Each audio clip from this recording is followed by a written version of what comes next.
Hey there, it's Reba from Team Reba, and today we are going to be talking for buyers about what you can expect when you are going to be getting a seller's disclosure form as part of the purchase process of a house. So, every property in Washington State is required to have one of these documents completed by the seller or sellers, and particularly if it has a building on it. Now, land is one thing, it's a little bit different, and they do have their own form for these. There's also these forms for commercial properties, but we're going to focus on residential today. So, this is one that one of our clients recently filled out, and it talks about who the client is, talks about what their duties are for filling it out, and the answers are just basically yes, no, I don't know, and not applicable. They're not warranting anything about the property, they're just sharing what information they know off the top of their head. Then we, of course, we have the property address. So you want to make sure you have the right one, because every once in a while we see people upload the wrong document to the wrong file. So make sure you're looking at the right information for the place you're buying. Then it has information about you as a buyer and what your duties are. So don't just rely on this. Even though the seller has to, they're required to provide it for you, it's not a warranty. It's absolutely not a warranty about the condition of the home. And, sometimes people forget things, there's stuff like that. But we first start out talking about the title. And that's anything that affects the ownership. Does anything affect the access to the property, the ownership, the encroachments, easements, anything that could impact, is there a lease agreement, any of that. And then I do want you to point out here that for each of these answers, over here, there's asterisk items. And if something has an asterisk next to it, then it needs to have more information later inside the document or other attached documents, or be looking for uploaded documents that your agent will be providing for you. Because if someone says, yes, there's a lease or option agreement, well, we need more information about that, right? So what we're doing is we're using this as an opportunity to find out, is there more? And if there's not something already attached to it, you need to be working with your agent, reading this form. Do not assume the agents are not required to read this, although I do know many like ourselves that we do try and scan through and look to see if there's more information and make sure we have all the documentation for our customers. If you see something marked that's asterisk that says yes and there's not follow-up details, ask. Just jump right in. Don't make any assumptions. Just start talking and communicating, right? So we get into the title. Then we get into important things such as water. And is there actual potable water year-round for that property? Because sometimes we do have things on wells, or there might be other issues about access to water. Then there's also information about the sewer or on-site sewage systems, which means septic.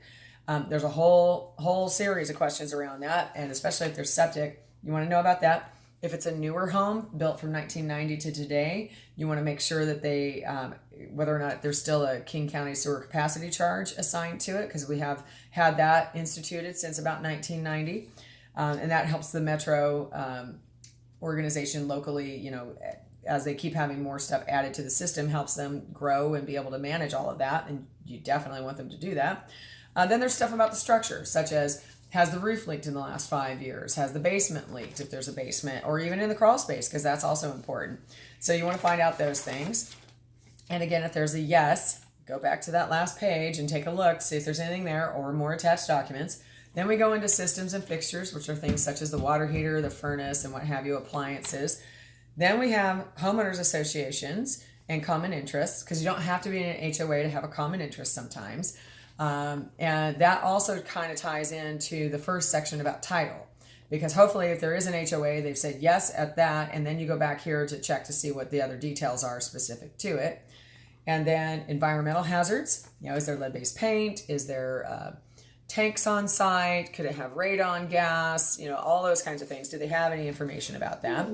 Lead-based paint being a federal requirement, so everyone has to answer about that for anything 1978 and older.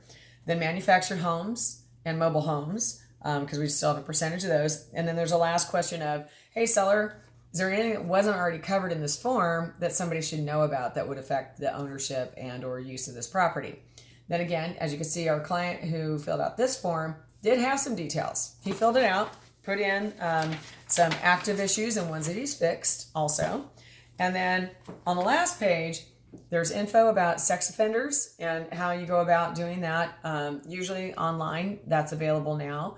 And if you want even more detail, you can always go to the local precinct for the police and see about the registry if there's one on site there.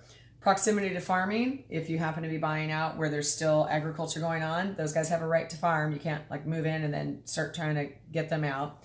That's their business. And then here's the other last part of it, buyer acknowledgement. These are things that they're saying, some statements about the seller and them filling it out and what your duties are again. And that here you're acknowledging receipt of the document. And then if you're fine with everything that's in here, then you can waive your right to cancel. Because the thing is if you receive this at some point during the transaction, you have 3 days to review and potentially cancel if there's something in here that you're uncomfortable with. Most people nowadays try and give this up front, especially when we're in a fast-paced market, because they want you to read this in advance, ask your questions, and if you're fine with it, not only acknowledge receipt of it, but then waive your right to cancel. So just know that that's one thing. We aren't giving any specific advice on it. I'm not an attorney, but just know that you have that option. Many times, then there's a third one, which is the waiver of right to receive it. Now, if you're buying a foreclosure, a bank may expect you to do that. Also in estate sales, as I mentioned earlier, then they are not required to give you one of these, and you can waive your right to receive one based on that information.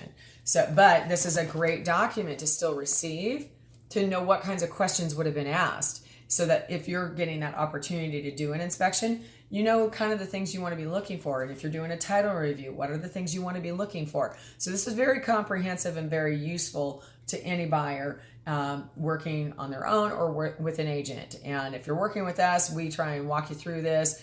Make sure that there's any, if there's any yeses, we're looking for that information, asking questions, and or looking for additional documentation. So if you have any questions on these, please feel free to get a hold of us at info@teamreba.com, or you can always get a hold of me personally at 206-910-3429. And I want to thank you very much for watching yet another episode of Open House with Team Reba. Thanks.